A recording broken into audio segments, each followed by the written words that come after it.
Seriously మాటలు రావట్లేదు. ఎందుకంటే మనమంతా మీరు నేను అంత కలిపి కొన్ని డిస్కస్ చేస్తాం. ఆ డిస్కస్ చేస్తున్నట్లు పరువు హత్య అన్నట్టు వస్తుంది. ఎస్, పరువు హత్య. కానీ దీన్ని పరువు హత్య అనను నేను, రాక్షస హత్య అంట, సైకో హత్య అంట. కోర్టులో వాదనలు జరుగుతుండే సంవత్సరాల తరబడి చివరికి తీర్పు ఇచ్చే రోజు కొద్ది నిమిషాల్లో తీర్పు అయిపోయింది. అలానే ఈరోజు ఈ వీడియో నేను ఇవ్వాలి మీకు వాస్తవానికి. బట్ అలా కాదు, ఇక్కడ చెప్పాల్సిన కొన్ని ఉన్నాయి. అరే తోడ పుట్టిందంటే దాని కంటికి రెప్పలో నువ్వు కాపాడుకోవాలి. తన ఒంటి మీద చిన్న గీత పడ్డ అది చెరిగిపోయేలాగో లేదన్నప్పుడు దాన్ని తొలగించేలాగా నువ్వు ఉండాలి. ఒళ్ళు కనిపిస్తుందంటే నువ్వు మొండి వాళ్ళని ఉన్నా కానీ మగోడు ఏం పర్లే, నీ ఉంటున్న బట్టలో చెల్లికిచ్చే అక్కిచ్చే అలా ఉండాలి. సరే నీకు నచ్చనోడితో తిరుగుతుంది, ఒక్కడితోనే కదా, వయసు వచ్చింది కదా, సరే నీకు ఇష్టం లేదు ఇంటికి పంపించేస్తే, లేదు వాడిని వాళ్ళ ఫ్యామిలీని పిలిపించి మరి ఏంటని చెప్పేసి మాట్లాడి మాకైతే ఇష్టం లేదు ఇంకా బట్ మీ కూడా కావాలంటుంది తీసుకుని వెళ్ళిపోండి అని చెప్పి పంపించే. అంతేగాని ఎక్కడికి వెళ్తుంది ఏంటని చెప్పేసి మొత్తం నోట్ చేసుకొని వేరే ఇంకో అన్నదమ్ముడు మాట్లాడుకొని వాడితో ఎలా చంపాలి ఎక్కడ చంపాలి ఏంటని చెప్పి డిస్కస్ చేసుకొని పక్క రెక్కి నిర్వహించి వీళ్ళకన్నా ముందు రోజు వెళ్ళి ఇక ఆ తర్వాత రోజు వెళుతున్నప్పుడు వీళ్ళకి తెలియకుండా వీళ్ళు వెనక్కి వెళ్ళి ఆ తర్వాత ఎప్పుడు బయటకు వస్తారేంటని చెప్పేసి చూస్తూ ఈ లోపు లోకేష్ గారు వెళ్ళిపోతే వాడు తప్పించుకున్నాడు అని చెప్పేసి అనుకోని దీన్ని మాత్రం బతకనీయదని చెప్పేసి అనుకొని ఈ పిచ్చి పిల్ల పాప అక్కడక్కడ తిరుగుతూ ఉంటే రంగనాథ స్వామి ఆలయం దగ్గర రాగానే ఇక వెంబడించారు. బ్యాగ్ గుడి ముందు పడిపోయింది, చున్ని గుడి కొంచెం దూరంలో పడిపోయింది. ఇక ఆ తర్వాత వెనక పట్టుకెళ్ళిపోయారు. ఇక అక్కడ నిన్న మొన్న చెప్పాను చావని పిడిగుద్దులు గుద్దారండి. అదే గుద్దారు. ఎవరో తెలుసా? సొంత అన్న బ్రహ్మయ్య కజిన్ బ్రదర్ అవుతాడు, అంటే అన్నదమ్ముడు అవుతాడు వేరేకి సంబంధించి కొండయ్య. ఘోరంగా చంపారండి పాప అమ్మాయినైతే. ఆ పిచ్చి పిల్ల 3 రోజుల ముందు అంటే 14వ తారీఖు కదా, 11వ తారీఖు 12వ తారీఖు ఏం చేసిందంటే ఇతనితో చాట్ చేసి ఇన్స్టాగ్రామ్లో డిలీట్ చేయాలి. అది వాళ్ళ అమ్మ ఫోన్ అంట. మరి వాళ్ళ అమ్మ యూజ్ చేయదు కదా అని చెప్పేసి అనుకుంది. బట్ వాళ్ళ అమ్మ ఫోన్ వేరే చూస్తే ఏంటని చెప్పేసి అమ్మాయి క్రాస్ చెక్ చేసుకోవాలి. చెప్పాం కదండి, ఈ కాల పిల్లలకి బుర్రా బుద్ధి సరిగా పనిచేయట్లే, చేసే పని సక్రమంగా చేయరు, సీక్రెట్ కన్నా సరే ఉండదు. అలా చెప్పి సీక్రెట్ ఇది పెడితే చెవి నేను జనను. అందులో మా అమ్మ ఇంట్లో ఉండదు, మన రెగ్యులర్ స్పాట్లో కలుద్దాం నువ్వు రా, ఇంకా ఏదైనా పర్సనల్ చాట్లు అవి నడిచే.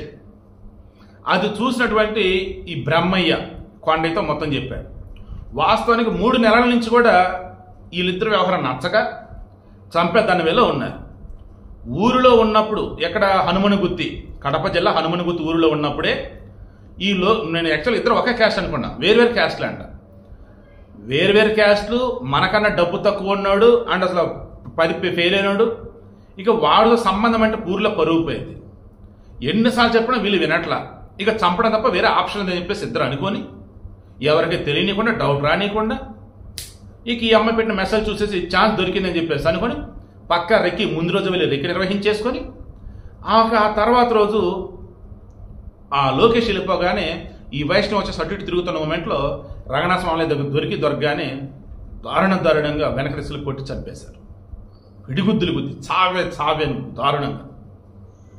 ఆ ముందు రోజే అక్కడ వీళ్ళకి కావాల్సినవి కూడా పెట్టుకున్నారు, మారణాయుధాలు.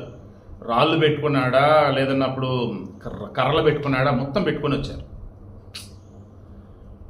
నిన్న మొన్న వీడియో పెట్టాను కదా ఒకటి, చావును వెతుక్కుంటూ తిరిగిందని. ఇదే ఇంకా నాకు ఎంత కోపం వస్తుందంటే వాళ్ళ అన్నలు ఇద్దరు కూడా నరికేద్దామన్నంత కోపం ఎక్కడ వస్తుంది తెలుసా? తోడ పుట్టింది, దాన్ని ఒకసారి చంపేశారు, అలా వదిలేరు కదరా బాడీని. ఒంటి మీద బట్టలు తీయటం ఏంట్రా పాపాత్ములారా? అసలు ఏం మనుషులు రా అసలు మీరు? మన ఆడపిల్లరా? అలాంటిది అలా ఎలా రా అసలు? వాళ్ళే తొలగించేశారు. 2 ఇక్కడ ఆలోచించింది. 1 లోకేష్ మీదకి వెళ్ళిద్ది, వాడు కాదని తెలిసినప్పుడు గంజాయి బ్యాచ్ వేరే ఇక్కడికి వచ్చినటువంటి ఎవరు చేస్తుంటారని చెప్పేసి అనుకుంటారు.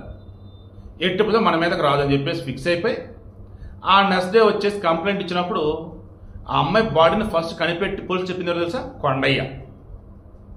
దీనికి అనుమానం రాదని చెప్పేసి అనుకున్నాడు. గతంలో చాలాసార్లు చెప్పా, ఎంత తెలివిగల వాళ్ళైనా ఈజీగా దొరుకుతారా అని చెప్పేసి. ఇక్కడ కొండయ్య దొరికేశాడు. మొత్తం వెతుకుతున్నారు. బాడీ ఎక్కడ ఉంది అంటే తుప్పల్లో వెతికి మరీ చెప్పింది కొండయ్య. చాలా ఈజీగా వెళ్ళిపోయి చెప్పేశాడు, సరే అక్కడ బాడీ ఉంది సరే. అప్పుడు ఎవరికి అనుమానం రాలా. ఇప్పుడు జగన్మోహన్ రెడ్డి కానీ ఇక్కడ కూడా జగన్ టాపిక్ ఎందుకని అనకండే, వ్యాలిడ్ పాయింట్ అందుకే చెప్తున్నా. వివేకానంద రెడ్డి హత్య జరిగిన రోజు అందరూ కూడా ఎలా చనిపోయాడు అనుకుంటూ ఉంటే ఫస్ట్ గుండెపడని చెప్పింది వీళ్ళే, ఆ తర్వాత కాదు చంపారన్నది వీళ్ళే, ఆ తర్వాత డాక్టర్లు వెళ్ళి చూశాక దారుణంగా నరికి చంపారన్నప్పుడు అది కత్తా గొడ్డలా గుణపమా ఏది ఎవరు తెలియదు. జగన్ రెడ్డి ఆ రోజు సాయంత్రమే గొడ్డలతో చంపారు, తల మీద నరికారు, మెడ మీద నరికారు, అక్కడి నుంచి ఇక్కడికి ఈడ్చుకెళ్ళారు. అది మొత్తం లైవ్లో చూసినట్టు చెప్పేశాడు. ఎవడు కానీ మనం రాలా. ఎందుకు? వాళ్ళు బాబాయ్ని చంపారు కదా, ఎన్నో సినిమాలు చూస్తున్నాడు ఈ మనిషి, అండ్ సీమలు ఎలా చంపుతారంటే ఐడియా ఉంది కదా, లైక్ ఆవిలే చెప్పండి అంత అనుకున్నారు. దీని అమ్మ జీవితం మన 2022-23లో సిబిఐ బయట పెట్టింది. గొడ్డలతో నరికారు, ఎక్కడ నరికారు, ఎలా బట్టలేరు ఏంటని చెప్తే ఫ్యూజులు ఎగిరిపోయినాయి ఒక్కొక్కటికైతే. అరే 2019 మార్చిలో జగన్ చెప్పింది ఇదే కదని 3 సంవత్సరాల ముందు 4 సంవత్సరాల ముందు ఎలా తెలిసింది మనిషికి అంటే ఇక మీ ఛాయిస్ వదిలేస్తున్నా. ఆయనకి ఎలా తెలిసిందంటే మీరే చెప్పండి. సో అలా ఇక్కడ పోలీసులకు వచ్చేసి ఈ కొండయ్య వచ్చేసి ఈమె బాడీ ఎక్కడ ఉంది ఏంటని చెప్పగానే ఫస్ట్ అనుమానం ఏమీ రాలే. దెన్ నార్మల్గానే ఎవరు ఏంటని వెరిఫికేషన్ చేస్తున్నప్పుడు లోకేష్ మీద అనుమానం వచ్చింది, పిలిచారు, విచారించారు.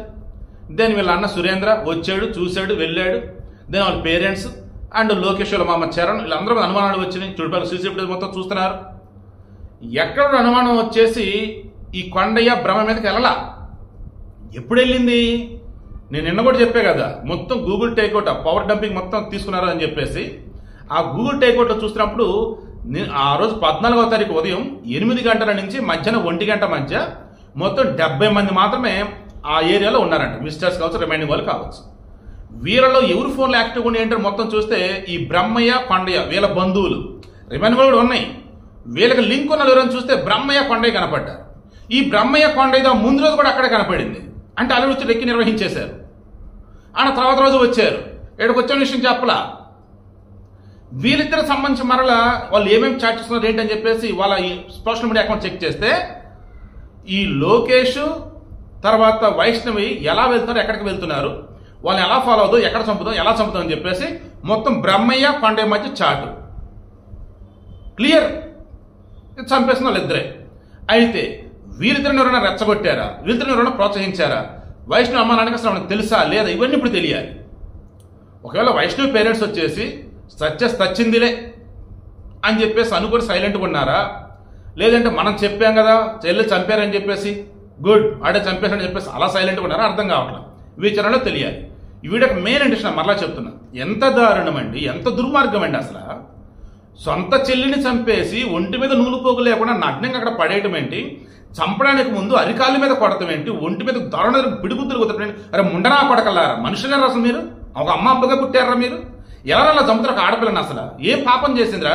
నచ్చినోడు సరే గాలోడు దూలోడు మరి అంత ఎలవైతే కాదు కదా, ఊర్లోనే ఉంటున్నాడు కదా. ఈ అమ్మాయి కొంచెం వయసు వచ్చాక వాడికి పెళ్లి చేస్తారు, చేయండి, చి పోవే ఇక మీతో వద్దని చెప్పేసి దాన్ని ఇంట్లో పంపించేసండి. చంపడం ఏంటి అసలు? అది చిన్న దెబ్బ తెగిన అలలాడిపోతారా మనం? ఒక మనిషి అంత దారుణం ఎలా చంపుతారా, దట్టు తోడబుట్టిన దాన్ని? అలా చెప్పి వేరే వాళ్ళు చంపని కాదు. అరే మనకు తెలిసిన వాళ్ళు చిన్న బాధపడుతున్న అలలాడిపోతామే, మన తోడబుట్టింది మన ఇంట్లో తిరిగింది, అన్న అన్న అంటూ పిలిచింది, పాప పిచ్చి పిల్లరా, ఇదేం తెలియని ఎర్రు బాగులుదిరా పిల్ల అనకూడదు. కానీ ఎంత ఎర్రు బాగులుది కాకపోతే ఇన్స్టాగ్రామ్లో చాట్ చేసి ఆ చాట్ డిలీట్ చేయకుండా అలా ఉంచిద్దిరా అసలు. లోకేష్ అటో చెప్తున్నారా, చెత్తనా పడకల్లా మిమ్మల్ని నమ్మి ఒక ఆడపిల్ల వచ్చిందంటే దాన్ని కాపాడాల్సిన బాధ్యత మీదిరా. మీ ప్రాణాలు కాపాడడానికి వెళ్ళిపోయింది కదరా ఎదవల్ల. కమింగ్ టు వైష్ణవి లాంటి వాళ్ళు ఎక్కడికన్నా వెళ్తున్నామన్నా వస్తున్నామన్నా యువతను ఉంటున్నామన్నా వెళ్తున్నామన్నా మీ వయసు ఎంత, మీరు ఏం చేస్తామో చూసుకోండి.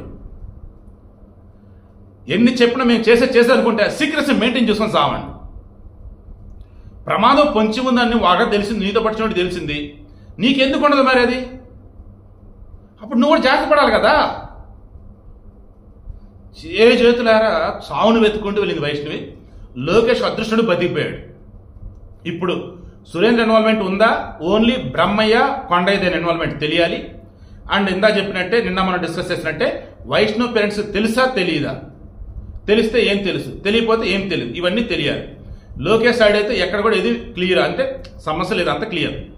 లోకేష్ మామ చరణ్ ఉన్నాడే, ఎవరు చంపడానికి వస్తున్నారా, నువ్వు రారని అన్నాడు పదే. అతనికి ఎలా తెలుసు, ఇది కూడా విచారణలో తెలియాలి.